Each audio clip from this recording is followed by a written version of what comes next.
सदाशिवसमारम्भां शङ्कराचार्यमध्यमाम् अस्मदाचार्यपर्यन्तां वन्दे गुरुपरम्परां सकलनिगमगीतां ब्रह्मविद्यां विशुद्धां निजगुरुरमणेष्टां शङ्कराचार्यकुष्ठां ददति करुणया ये प्रौढगम्भीरवाचा रमणचरणतीर्थान् देशिकान् तान् नमामः। हृदयकुहरमध्ये केवलं ब्रह्ममात्रं हि अहमहमिति साक्षादात्मरूपेण भाति। हृदि विषमनसा स्वं चिन्वदा वा पवनचलनरोधादात्मनिष्ठो भवत्वं। शारदा शारदाम्बोजवदनावदनाम्बुजे सर्वदा सर्वदास्माकं सन्निधिं क्रियात्। देवी प्रपन्नार्तिहरे प्रसीत मातः जगतोऽखिलस्य। प्रसीत विश्वेश्वरि पाहि विश्वं त्वमीश्वरी देवी चराचरस्य। രഹസ്യ വിദ്യയായ ഹൃദയവിദ്യാസ്വരൂപിണിയായ ലളിതാംബികയുടെ 1000 നാമം ആണ് നമ്മൾ വിചാരം ചെയ്തു വരണത്.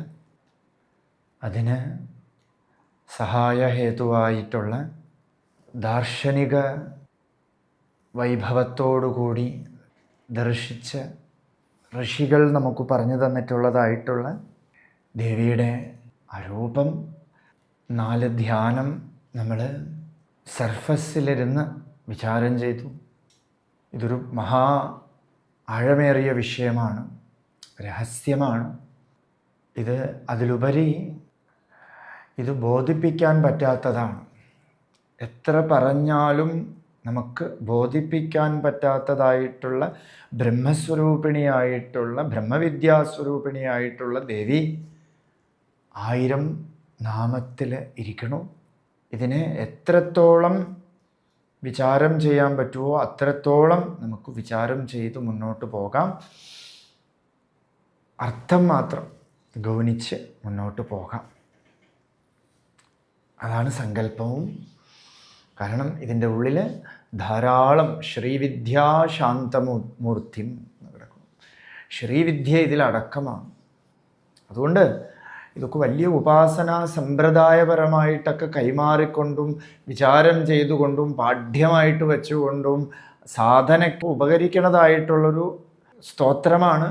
അതുകൊണ്ട് അത്ര വലിയ ഡീപ്പ് വിഷയത്തിലേക്ക് നമുക്ക് പോകാനും സാധ്യമല്ല. പൊതുവിൽ നമുക്ക് പറയാൻ പറ്റണതായിട്ടുള്ള രീതിക്കും നിങ്ങൾക്ക് ശ്രവണം ചെയ്താൽ എന്ത് ശാന്തി അനുഭവിക്കുമോ അത് നമുക്ക് ഗുരുനാഥൻ്റെ അനുഗ്രഹത്തോടു കൂടി ആരംഭിച്ച് തുടങ്ങാം. ഓം എല്ലാം ഒരു പ്രണവത്തിലൂടെ ആരംഭിക്കുന്നതാണ് നമ്മുടെ സംസ്കാരത്തിൻ്റെ ഒരു വഴക്കം. പ്രണവം എന്ന് പറഞ്ഞാൽ അകാരം ഉകാരം മകാരം. പ്രണവം ഏതദക്ഷരം ബ്രഹ്മ. ഉപനിഷത്തെ പറയണു പ്രണവമാണ് അക്ഷരബ്രഹ്മം, ക്ഷയിക്കാത്തതായിട്ടുള്ളൊരു ബ്രഹ്മം, ബ്രഹ്മസ്വരൂപം എന്ന് ഉപനിഷത്ത് തന്നെ പറയണു. ഓം ഇതകും സർവം. ഓം എല്ലാമാണ്, പ്രണവം എല്ലായിടത്തുമുണ്ട്. അതിലുപരി ഓം എന്ന് പറയണത്, പ്രണവം എന്ന് പറയണത് നമ്മുടെ നാമമാണ്, എല്ലാവരുടെയും കോമൺ നെയിം. ഇപ്പോൾ പലർക്കും രാമൻ, സീത, എന്തൊക്കെയോ പേരിടുന്നു, പലർക്കും പലതരത്തിലുള്ള പേരുണ്ട്. ആ പേരൊക്കെ നമ്മുടെ സ്വരൂപത്തിനിൽ നിന്നും നമ്മളെ വ്യത്യാസമായിട്ട് കാണിക്കുന്നതാണ്. ഈ ശരീരം, ഈ രൂപം, നാമം ഒക്കെ എന്ത് ചെയ്യണം? നമ്മുടെ ഏകസ്വരൂപത്തിൽ നിന്നും നമ്മളെ ഭിന്നമായിട്ട് ദ്വൈതമായിട്ട് കാണിച്ചു തരണം. ഓം നമ്മുടെയൊക്കെ സ്വരൂപമാണ്. ദേവിയുടെ സ്വരൂപം എന്താണ്? പ്രണവമാണ്. നമ്മുടെ സ്വരൂപം എന്താണ്? പ്രണവമാണ്.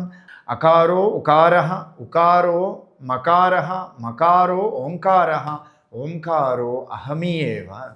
അപ്പോൾ ഓംകാരം എന്ന് പറയുന്നത് എൻ്റെ തന്നെ നാമമാണ്, മൈ ഓൺ നെയിം. നിങ്ങളുടെ എല്ലാവരുടെയും നാമം പ്രണവമാണ്. അത് പ്രപഞ്ചത്തിനെ നിലനിർത്തുന്നതാണ്. ഭഗവാൻ തന്നെയാണ് ഓംകാരപ്പൊരുൾ. നമ പ്രണവാർത്ഥായ എന്ന് ദക്ഷിണാമൂർത്തിക്കൊരു നാമം. പ്രണവത്തിൻ്റെ അർത്ഥം, പ്രണവത്തിൻ്റെ ലക്ഷ്യാർത്ഥം. ഇപ്പോൾ സന്യാസിമാർക്കൊക്കെ പൊതുവിലെ സാധനയൊന്നുമില്ല. സന്യാസിമാർക്കുള്ള സാധനയോ ജപമോ നിഷ്ഠയോ എന്താണെന്ന് വെച്ചാൽ പ്രണവമാണ്. Only they have to ചാൻഡ് Pranavam എന്ന് വെച്ചാൽ പ്രണവം ഏതത് അക്ഷരം ബ്രഹ്മ, അത് ബ്രഹ്മമാണ്. അതുകൊണ്ട് ആ പ്രണവത്തിൽ നിന്ന് നമുക്ക് ആരംഭം. ഓം ശ്രീമാതാ ശ്രീ മഹാരാജ്ഞി ശ്രീമത് സിംഹാസനേശ്വരി ചിതഗ്നികുണ്ഠ സംഭൂത ദേവകാര്യസമുദ്ധ്യത. ഇതിൽ 5 നാമങ്ങളാണ് ആദ്യത്തെ ശ്ലോകത്തിൽ വരണത്. ശ്ലോകം വൈസ് നമ്മൾ നോക്കിയാൽ 182 183 ഒക്കെ വരും.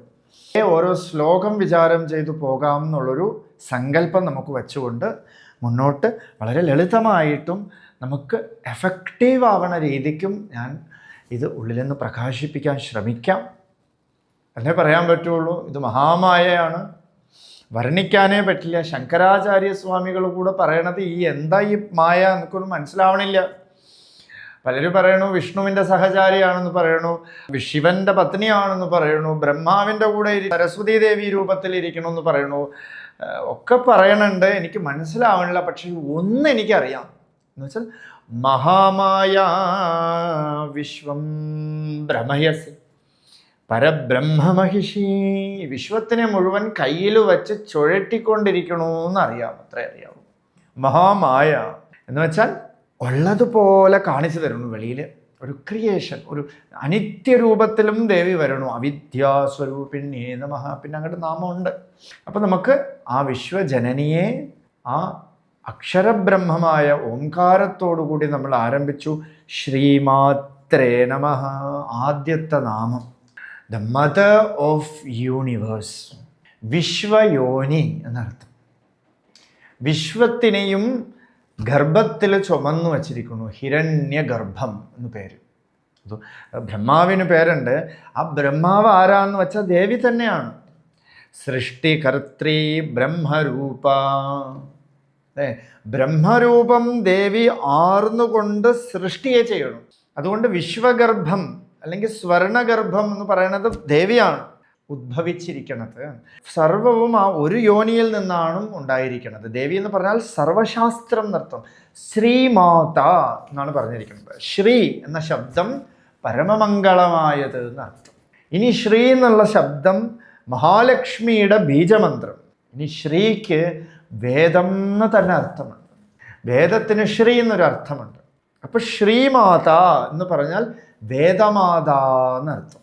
ശാസ്ത്രയോനിത്വാത് എന്ന് ബ്രഹ്മസൂത്രത്തിൽ ഒരു സൂത്രം വ്യാസൻ എഴുതി വച്ചിട്ടുണ്ട്.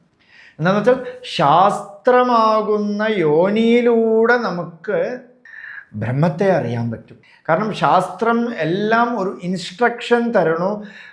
ശാന്തി എവിടെ ഇരിക്കണോ, നിൻ്റെ സ്വരൂപം എന്താണെന്നുള്ള ഇൻസ്ട്രക്ഷൻ തരണു. അപ്പോൾ ഈ മാതാവ് എന്ത് ചെയ്യണു? നിൻ്റെ പിതാവിനെ കാണിച്ചു തരണു. ഇതാണ് ഒരു പ്രക്രിയ, അല്ലേ? മാതാവ് ഗർഭത്തിൽ ചുമന്നിട്ട് നിൻ്റെ ഉദ്ഭവത്തിനുള്ള കാരണത്തെ കാണിച്ചു തരണു, പിതാവിനെ കാണിച്ചു തരണു, അക്ഷരപുരുഷനെ കാണിച്ചു തരണു. എന്ന് വെച്ചാൽ ദേവി പരമേശ്വരനെ കാണിച്ചു കൊടുക്കും. വിശ്വമാതൃത്വം എന്താണെന്ന് വെച്ചാൽ സംരക്ഷണം ഒരർത്ഥം. മാതാവിനെ വി കനോട്ട് എക്സ്പ്ലെയിൻ വിത്ത്, കുറച്ച് നേരത്തേക്ക് നമുക്ക് എക്സ്പ്ലെയിൻ ചെയ്യാനേ പറ്റില്ല. ഈ നാമം വലിയ വിശാലമായിട്ട് എത്ര കാലം വേണമെങ്കിലും ഇതിനെ എക്സ്പ്ലെയിൻ ചെയ്തിരുന്നാലും ബോറടിക്കേയില്ല, കേട്ടുകൊണ്ടേ ഇരിക്കാം നമുക്ക്. ആ മാതാവിൻ്റെ കരുണ അങ്ങനെയാണ്. ഒരു മാതാവിനെ കൂടെയും നമുക്ക് വർണ്ണിച്ച് തീർക്കാനേ പറ്റില്ല ഈ ജന്മം കൊണ്ട്. എത്ര വന്ദിച്ചാലും പറ്റില്ല, അല്ലേ? മാതൃവാൻ പിതൃവാൻ ആചാര്യവാൻ വേദ എന്നാണ് ശാസ്ത്രം പറയണത്. മാതൃവാൻ, ആദ്യം ഒരാൾ മാതാവിന് പുത്രനായിട്ടിരിക്കണം, മാതാവിനെ അനുസരിച്ചിരിക്കണം. എന്താ മാതാവിനെ അനുസരിച്ചിരിക്കണം എന്ന് പറഞ്ഞാൽ മാതാവിൻ്റെ സംരക്ഷണത്തിലിരുന്ന് മാതാവിനോട് ഒരു അനീതി പുലർത്താതിരിക്കുക എന്ന് വെച്ചാൽ ദേവിയെ ആശ്രയിക്കുക എന്നുള്ളത്. മാതാവിനെ എങ്ങനെ നമ്മൾ ആശ്രയിക്കുമോ അതുപോലെ ദേവിയെ ആശ്രയിച്ചാൽ ദേവി സർവർക്കും മാതാവാണ്. മാതാ ച പാർവതീ ദേവി പിതാ ദേവോ മഹേശ്വര. ബാന്ധവാ ശിവഭക്താച സ്വദേശോ ഭുവനത്രയം.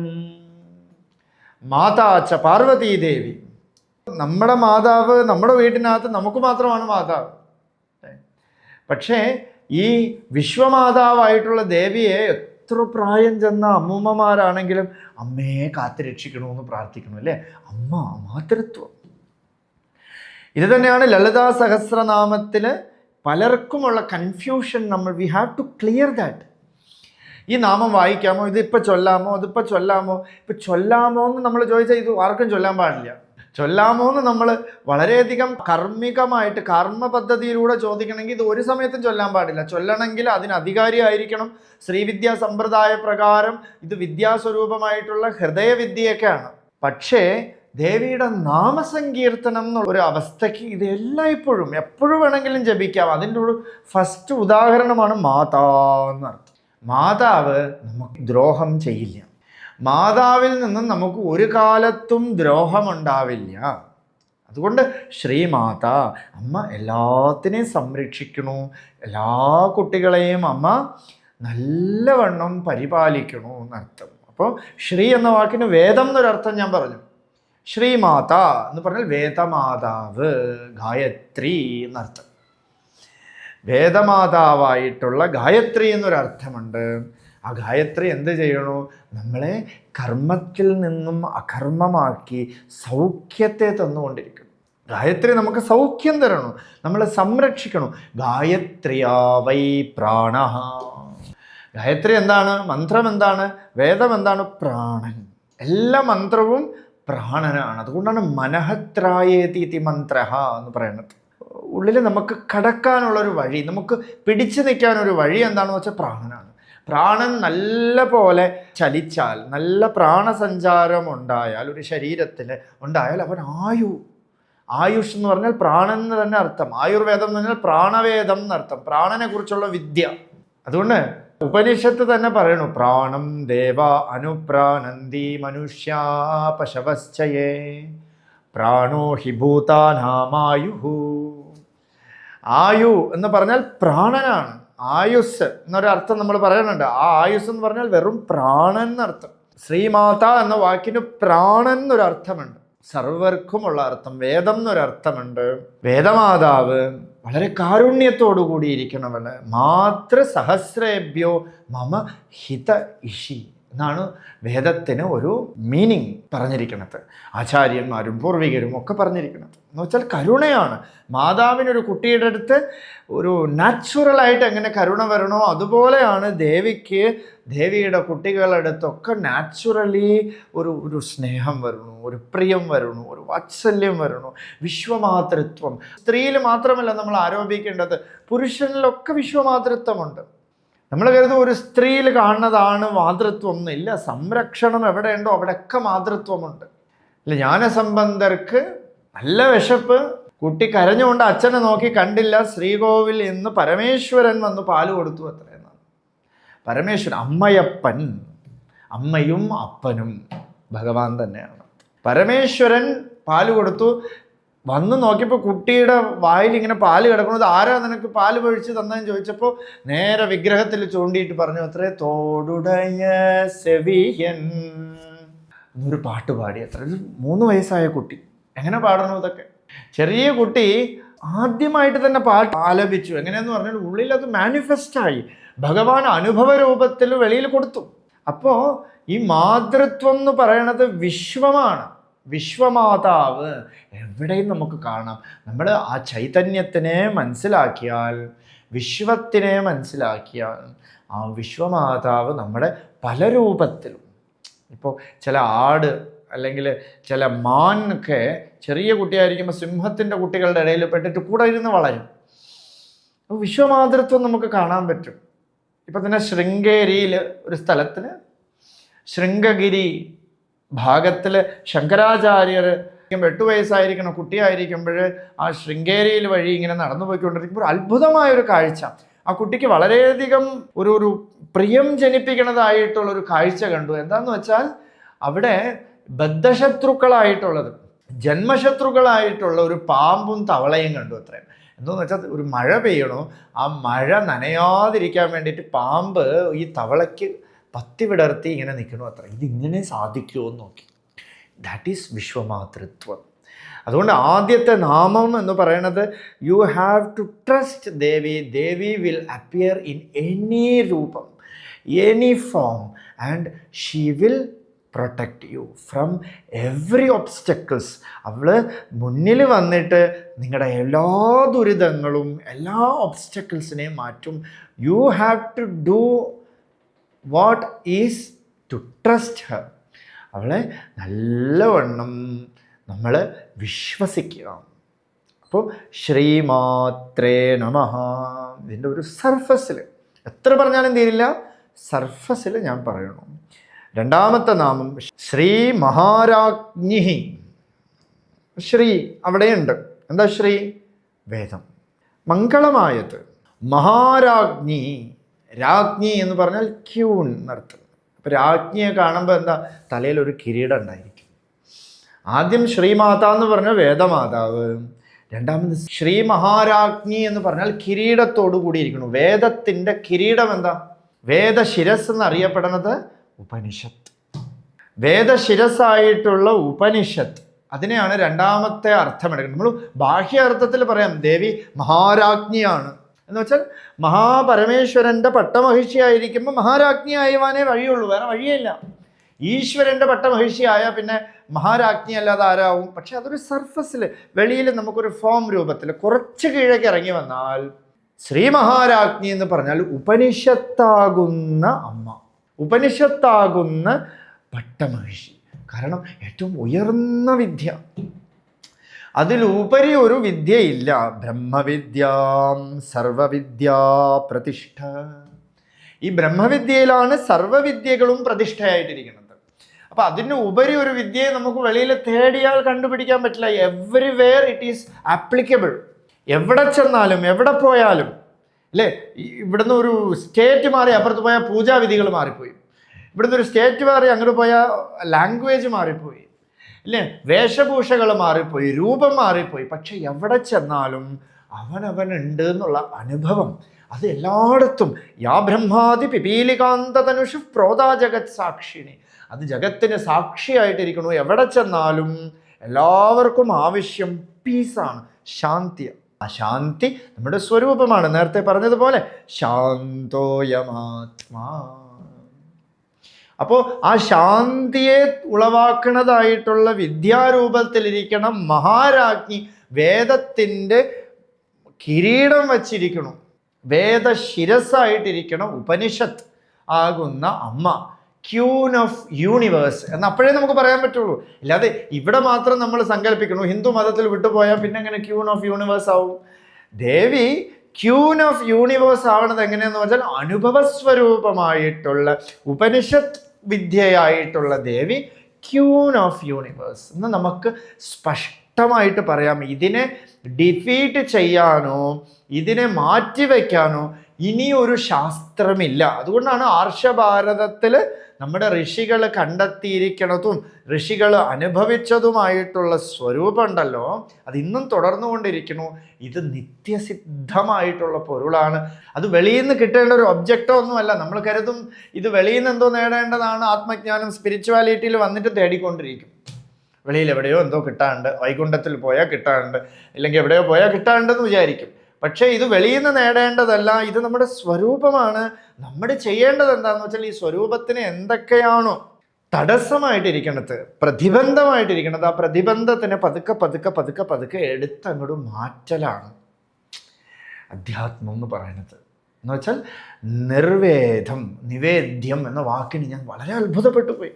നിവേദ്യം എന്ന വാക്കിന് നൈവേദ്യം എന്ന സംസ്കൃത പദം സമർപ്പണം എന്നർത്ഥം. അതിന് ഒരർത്ഥം നിവേദ്യം എന്ന് പറഞ്ഞാൽ നാ ശബ്ദം നിരോധനം എന്നർത്ഥം. നിവേദ്യം എന്ന് പറഞ്ഞാൽ വേദ്യം എന്ന് പറഞ്ഞാൽ പഠിച്ചതെന്നർത്ഥം. നിവേദ്യം എന്ന് പറഞ്ഞാൽ പഠിച്ചതിനെ മുഴുവൻ കൊടുക്കലെന്നർത്ഥം. എന്തൊക്കെ നമ്മൾ പഠിച്ചു വെച്ചിരിക്കണോ അതിനൊക്കെ എത്ര സമർപ്പിതം, അതിനെ മുഴുവൻ നമ്മൾ കൊണ്ടുപോയി സമർപ്പിച്ചാൽ, അതിൻ്റെ ഒന്നും പറ്റു വയ്ക്കാതിരുന്നാൽ, ബുദ്ധി ക്ലീൻ ആയിട്ടിരുന്നാൽ ദ ക്യൂൻ വിൽ അപ്പിയർ, അത് പ്രകാശിക്കും. അതുകൊണ്ട് ശ്രീ മഹാരാജ്ഞി ഒന്നാമത്തെ നാമം ദേവി എവിടെ തേടണം? വേദത്തിൽ തേടണം. നമ്മളൊക്കെ എവിടെ നിന്നുണ്ടായി? ആ വേദത്തിൽ നിന്ന് തന്നെ ഉണ്ടായി, ആ അക്ഷരപുരുഷനിൽ നിന്ന് തന്നെ ഉണ്ടായി. വേദം എന്ന് പറഞ്ഞാൽ പരമാർത്ഥ വസ്തു എന്നർത്ഥം. വേദം ഏതൊരു പൊരുളിനെയാണോ കാണിച്ചു തരണത്? വേദാന്തത്തെ വേറെറ വിളങ്ങും വേദപ്പൊരുൾ അരുൾ അരുണാചല. വിശ്വത്തിന് മുഴുവൻ കാരണമായിരിക്കണ പരമേശ്വരൻ വേദത്തിനെ സൃഷ്ടിച്ചു. അല്ലെ, വേദത്തിലൂടെ പരമേശ്വരനെ കണ്ടെത്താം. നോക്കൂ, അപ്പോൾ വേദം എന്ന് പറഞ്ഞാൽ വിശ്വമാതാവാണ്, വിശ്വഗർഭമാണ്. അതിൽ നിന്നാണ് നമ്മൾ വന്നിരിക്കുന്നത്. ആ വേദത്തിൻ്റെ ശിരസിലൂടെ നമ്മൾ വേദത്തിനെ അറിയും, വേദത്തിൻ്റെ പൊരുളിനെ അറിയും. അതുകൊണ്ട് രണ്ടാമത്തെ നാമം മഹാരാജ്ഞി, ശ്രീമത് സിംഹാസനേശ്വരി. വേദം അഭ്യാസം ചെയ്തു, ഉപനിഷത്തിലൂടെ നമ്മൾ സിംഹാസനേശ്വരി ആയിട്ടുള്ള ഒരു ദേവിയെ കാണും. നമ്മളിപ്പോൾ ഏതോ ഒരർത്ഥം പറഞ്ഞു പോകണമെന്ന് കരുതരുത്. എല്ലാ അർത്ഥം ഇപ്പോൾ ഒരു ടെക്സ്റ്റ് വാങ്ങിച്ചാൽ അതിൽ അർത്ഥമെല്ലാം ഉണ്ട്, പക്ഷെ അതിൻ്റെ സൂക്ഷ്മം കുറച്ച് നമ്മൾ മനസ്സിലാക്കുക. ശ്രീമത് എന്ന് വെച്ചാൽ വളരെയധികം, ഇനി അപ്പുറത്തൊരു ഓസ്പീഷ്യസ് തിങ് ഇല്ല, ഇതിനപ്പുറത്തൊരു ഒരു വിദ്യയില്ല, ഒരു വെൽത്ത് ഇല്ല, ഒരു ധനമില്ല. ആ ശ്രീമത് സിംഹാസനേശ്വരി, ആ പരമമായ സിംഹാസനത്തിൽ ഇരിക്കണവൾ എന്നർത്ഥം. ശ്രീമത് സിംഹാസനേശ്വരിയേ നമഃ. പരമമായ സിംഹാസനത്തിൽ ഇരിക്കണു, ഈശ്വരിയായിട്ടിരിക്കണു. അപ്പൊ ശ്രീമത്താകുന്ന സിംഹാസനത്തിലിരിക്കണു. സിംഹാസനം നമുക്കറിയാം, വലിയൊരു ഏറ്റവും വലിയ പദവി. ഇപ്പോൾ ഒരു രാജാവൊക്കെ ഇരിക്കുന്നത് സിംഹാസനത്തിലാണ്, പട്ടാഭിഷേകം ചെയ്ത് സിംഹാസനത്തിലാണ് ഇരുത്തുന്നത്. അപ്പോൾ ആ ശ്രീമത്താകുന്ന, വേദമാകുന്ന, ഉപനിഷത്താകുന്ന ആ വിദ്യയിൽ പൊരുളായിട്ടിരിക്കണ പൊരുൾ. ശ്രുതി സീമന്ത സിന്ദൂരി എന്നൊരു നാമം ദേവിക്ക് ഇനി വരണ വഴിക്ക് കാണാം. ശ്രുതി, ശ്രുതി എന്ന് പറഞ്ഞാൽ വേദം എന്നർത്ഥം. ശ്രുതി സീമന്ത സിന്ദൂരി, ശ്രുതിയിലിരിക്കണവളെന്നർത്ഥം. അപ്പോൾ ആ ശ്രീമതാകുന്ന ഉപനിഷത്തിൽ ഒളിഞ്ഞിരിക്കണ അക്ഷരബ്രഹ്മം. അതുകൊണ്ട് കേനോപനിഷത്തിൽ വരും, ഉമയാണ് ഉപദേശിക്കണത്. ഇന്ദ്രനെ ഉപദേശിക്കണത് ആരാ? ഫസ്റ്റ്ലി ഇന്ദ്രൻ ഉപദേശിക്കണത് ഉമയാണ്. ഉമ എന്ന് പറഞ്ഞാൽ പാർവതീദേവി, ഒരു സ്ത്രീലിംഗ പദം, ഒരു അമ്മ. ആ മാതൃത്വമാണ് വന്ന് ബ്രഹ്മവിദ്യ ഉപദേശിക്കണേ. ഇൻഫാക്ട് ബ്രഹ്മവിദ്യ എന്ന് പറയുന്നത് കൂടെയും ഒരു സ്ത്രീയാണ്. അതുകൊണ്ടാണ് ബ്രഹ്മവിദ്യാസ്വരൂപിണ്യേ നമഃ. ഉപനിഷത്ത് എന്ന് പറയുന്നത് സ്ത്രീയാണ്. സ്ത്രീ എന്ന സ്ത്രീയൊക്കെ നമ്മൾ പൊതുവിൽ ആചാരമായിട്ടുള്ള വീടുകളിലൊക്കെ അന്തർജനം എന്നാണ് പറയുന്നത്. എന്ന് വെച്ചാൽ അവർ പുറം വിഷയത്തിനോട് അട്രാക്റ്റഡ് അല്ലാതെ അന്തർജനമായിട്ട് ഉള്ളിൽ ആന്തരികമായിട്ടുള്ള ശാന്തിയെ ഉളവാക്കണവൾ. താരിണീ ദുർഗസംസാര സാഗരസ്യ കുലോദ്ഭവാം. താരിണിയാണ്, ശാന്തിയാണ് അവരുടെ സ്വരൂപം. ദേവിയുടെ സ്വരൂപം ശാന്തിയാണ്. ആ ശാന്തിയാകുന്ന സിംഹാസനത്തിൽ ഇരിക്കണു. ദേവിയെ തേടിയാ കാണാം, ആ ധാമത്തിലിരിക്കണു. നാലാമത്തെ നാമം ചിദഗ്നികുണ്ഠസംഭൂത. ചിത്താകുന്ന അഗ്നിയിൽ നിന്നും സംഭൂതയായത്. നോക്കൂ, നിങ്ങൾ സാമാന്യമായിട്ടുള്ള അർത്ഥമാണ് പറഞ്ഞു വരണമെങ്കിൽ ഈ നാമം വരുമ്പോഴേക്കും എവിടേക്കോ പോകും. എന്താ ചിദഗ്നികുണ്ഠ സംഭൂത? ചിത് എന്ന വാക്കിന് അറിവ് എന്നർത്ഥം, പ്യുവർ കോൺഷ്യസ്നെസ് എന്നർത്ഥം, ആത്മാന്ന് തന്നെ അർത്ഥം. ചിത്തിന് പ്രധാനപ്പെട്ട മീനിങ് എന്ന് പറഞ്ഞാൽ ആത്മാവ്. ആത്മാവിൻ്റെ ലക്ഷണം തന്നെയാണ്, ബ്രഹ്മത്തിൻ്റെ ലക്ഷണം തന്നെയാണ് ചിത്ത്. സത്ത്, ചിത്ത്, ആനന്ദം. സത്ത് എന്ന് പറഞ്ഞാൽ ട്രൂ, സത്യം എന്നർത്ഥം. ചിത്ത് എന്ന് പറഞ്ഞാൽ പ്യുവർ കോൺഷ്യസ്നെസ്, നല്ല അറിവ്, തെളിഞ്ഞ അറിവ്. അതിനെയാണ് ചിത്ത് എന്ന് പറയണത്. അപ്പോൾ ചിത്താകുന്ന അഗ്നിയാണ്. ആർദ്രം ജ്വലതി ജ്യോതിരഹമസ്മി. ഉള്ളിൽ ആ അഗ്നി ജ്വലിച്ചുകൊണ്ടേയിരിക്കണമെന്നാണ് പറയുന്നത്. ആർദ്രമായിട്ട്, നല്ല ശീതളമായിട്ട് ഉള്ളിൽ അഗ്നി ജ്വലിച്ചുകൊണ്ടേയിരിക്കണു. ആത്മാവുന്ന അഗ്നി. ചിത്ത് അഗ്നികുണ്ഠ സംഭൂത. ചിത്താകുന്ന അഗ്നികുണ്ഡത്തിൽ നിന്നും സംഭൂതയായിട്ട് വരണവൾ. എങ്ങനെ സംഭൂതയായിട്ട് വരണു? കാളി കരാളി ച മനോജവാച സുലോഹിതായ ച സുധൂമ്രവർണ സ്ഫുലിംഗനീ വിശ്വരുചി ച ദേവി ലേലായമാന ഇതി സപ്തജിഹ്വാ. ഉപനിഷത്ത് പറയണു, ഒരു അഗ്നി വരണ സമയത്ത് ആ അഗ്നിയിൽ സപ്തജിഹ്വയായിട്ട്, സപ്തരൂപത്തിൽ പലതരത്തിലുള്ള രശ്മികളായിട്ടും 7 തരത്തിലുള്ള രശ്മികളായിട്ടും ഒക്കെ വരണത് ആ വിശ്വത്തിനെ ഇങ്ങനെയാണ് ഉണ്ടായിരിക്കണമെന്ന്. പല രൂപത്തിലായിട്ട് വന്നു. ചിത്തഗ്നി, ചിത്താകുന്ന അഗ്നിയിൽ നിന്നും പല രൂപമായിട്ട് സ്കാറ്റേർഡ് ആയിട്ട് ഇരിക്കുന്നതാണ് ദേവിയുടെ രൂപം. യത് സുദീപ്താത് പാവകാത് വിസ്ഫുല്ലിംഗാഃ സഹസ്രശഃ പ്രഭവന്തി സ്വരൂപാഃ. മുണ്ടകോപനിഷത്തിൽ പറയാണ്, ഒരു അഗ്നിയിൽ എത്രത്തോളം സഹസ്രം, ആയിരക്കണക്കിന് സ്ഫുല്ലിംഗങ്ങൾ ഉണ്ടാവുന്നത് പോലെയാണ് ഈ വിശ്വം മുഴുവൻ ഉണ്ടായിരിക്കുന്നത്. അതുപോലെ ചിത്താകുന്ന അഗ്നിയിൽ നിന്നാണ് ഈ ദേവി ഉണ്ടായിരിക്കുന്നത്, സംഭൂതയായിട്ടിരിക്കുന്നത്. ഇതിൻ്റെ സൂക്ഷ്മം നമ്മൾ പരിശോധിച്ചാൽ ചിത്ത് എന്ന വാക്കിന് ജ്ഞാനം എന്നർത്ഥം, ചിത്ത് എന്ന് പറഞ്ഞാൽ ആത്മാന്നർത്ഥം, അഗ്നി എന്ന് പറഞ്ഞാൽ വേദം അഗ്നിക്ക് ഡെഫിനിഷൻ കൊടുക്കുന്നു, അഗ്നിം ഊർധ്വാ ചക്ഷുഷി. അഗ്നിയുടെ കാരകത്വം എന്താന്ന് വെച്ചാൽ കണ്ണാണ്. അഗ്നി കൊണ്ട് നമ്മൾ എന്ത് ചെയ്യണു? രൂപം കാണുന്നു. പഞ്ചഭൂതത്തിൽ അഗ്നി കണ്ണിൻ്റെ കാരകനാണ്. രൂപത്തിനെ നോട്ടിഫൈ ചെയ്യാൻ വേണ്ടിയിട്ടാണ് അഗ്നി ഇരിക്കുന്നത്. അപ്പോൾ കണ്ണ്, ചിത്താകുന്ന കണ്ണ് എന്ന് പറഞ്ഞാൽ ആത്മാവാകുന്ന കണ്ണ്. അതെന്താ കണ്ണ്? ഇങ്ങനെ രണ്ട് കണ്ണല്ലേ നമുക്കറിയാവൂ. ഇനിയിപ്പോൾ ശിവനോ ഒക്കെ നോക്കിയാൽ ഒരു കണ്ണും കൂടെ എക്സ്ട്രാ കാണും, ഒരു 3 കണ്ണ്, മുക്കണ്ണ് കാണും. പക്ഷേ എന്താ ആ മുക്കണ്ണെന്ന് പറഞ്ഞാൽ ഉള്ളിൽ നമുക്കും ഉണ്ടാക്കണം. കാരണം ഈ കണ്ണാണോ കാണണതെല്ലാം?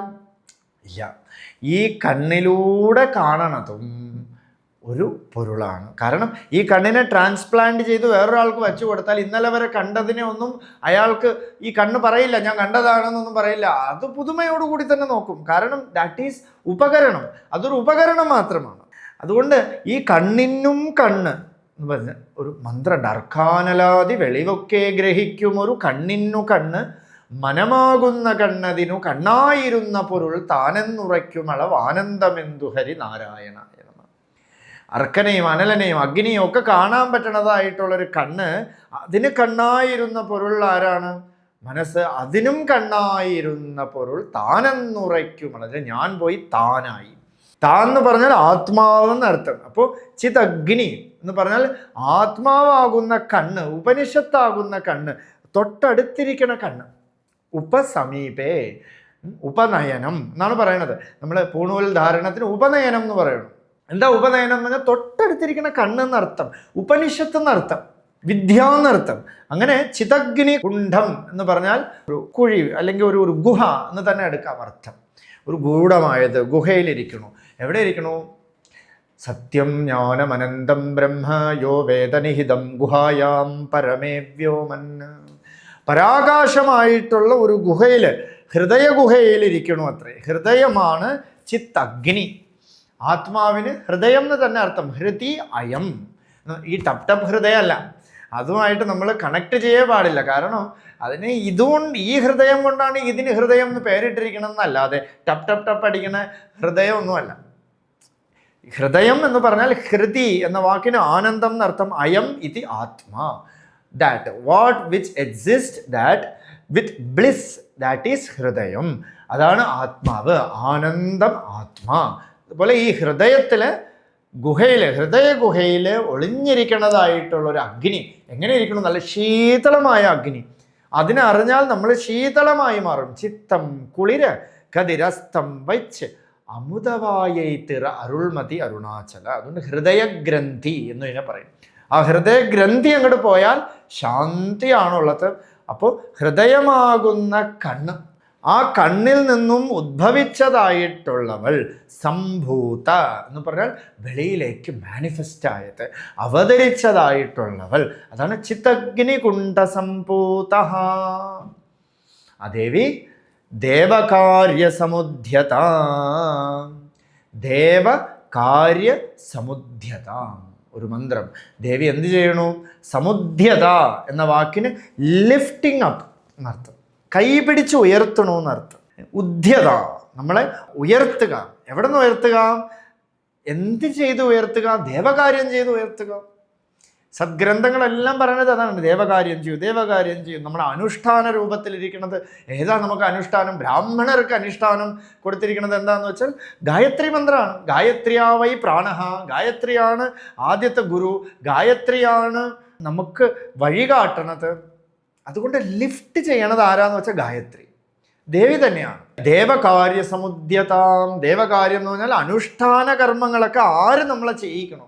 ഏതൊരു പൊരുളാണോ നമ്മുടെ ഉള്ളിലിരുന്ന് അനുഷ്ഠാനത്തെ നിത്യനിരന്തരമായിട്ട് മുടക്കമില്ലാതെ നടത്തിക്കൊണ്ടിരിക്കണോ ആ പൊരുളാണ് ദേവകാര്യ സമുദ്ധ്യത എന്നുള്ള നാമത്തിലിരിക്കുന്നത്. അതുകൊണ്ട് സർവകർമ്മത്തിനെയും കർമ്മം ചെയ്യിക്കണവളായിട്ട് ഇരിക്കണതായിട്ടുള്ള ദേവി, ആ ദേവി നമ്മളെ ദേവപദത്തിലേക്ക്, ദേവത്തിലേക്കുള്ള, അധ്യാത്മത്തിലേക്കുള്ള വഴി കാണിച്ചു തരണു. അതുകൊണ്ട് തന്നെ ദേവകാര്യ സമുദ്ധ്യത, she will lift up and to give it to Bhagavan. ഭഗവാന്റെ കയ്യിലേക്ക് നമ്മളെ കൊടുക്കുന്നു. ഈ മായ വഴിവിട്ട് തന്നാലേ ഭഗവാനെ കാണാൻ പറ്റുള്ളൂ. യോഗവാസിഷ്ഠത്തിൽ അങ്ങനെയുണ്ട്. ദണ്ഡകാരണ്യത്തിലൂടെ പോകുമ്പോൾ ചെറിയ വഴി, അതിൽ ലക്ഷ്മണന് സദാ രാമനെ കണ്ടുകൊണ്ടിരിക്കണം. ഫ്രണ്ടിൽ രാമൻ പോണു, നടുക്ക് സീത പോണു, ബാക്കിൽ ലക്ഷ്മണൻ പോണു. ഈ ലക്ഷ്മണൻ പറയാണ്, അല്ലയോ സീതാമാത, ഒന്ന് വഴിവിട്ട് തരൂ, എനിക്ക് ഭഗവാനെ ഒന്ന് കാണണം, എനിക്ക് രാമനെ ഒന്ന് കാണണം. കാരണം ഒരേ നാരോ പാത്ത്. ആ വഴി വിടൂ എന്ന് പറയണത് എന്താന്ന് വെച്ചാൽ മായയാണ്. ഈ മായയാണ് അങ്ങോട്ട് വഴിവിട്ട് കൊടുക്കേണ്ടത്. ആ മായ അങ്ങോട്ട് വഴിവിട്ടാൽ ഭഗവാനെ വി വിൽ സീ ഡയറക്ട്ലി. അതുകൊണ്ട് ആ മായാരൂപത്തിലിരിക്കുന്ന ദേവി നമ്മുടെ ഭഗവത് രൂപത്തിലേക്ക് കൊണ്ടുപോകണു. Provided you have to trust Shrimata. അങ്ങനെ ഈ 5 നാമം നമുക്ക് വിചാരത്തിൽ വയ്ക്കാം. തുടർന്ന് നമുക്ക് കാണാം. അരുണാചല ശിവ, അരുണാചല ശിവ, അരുണാചല ശിവ, അരുണാചല.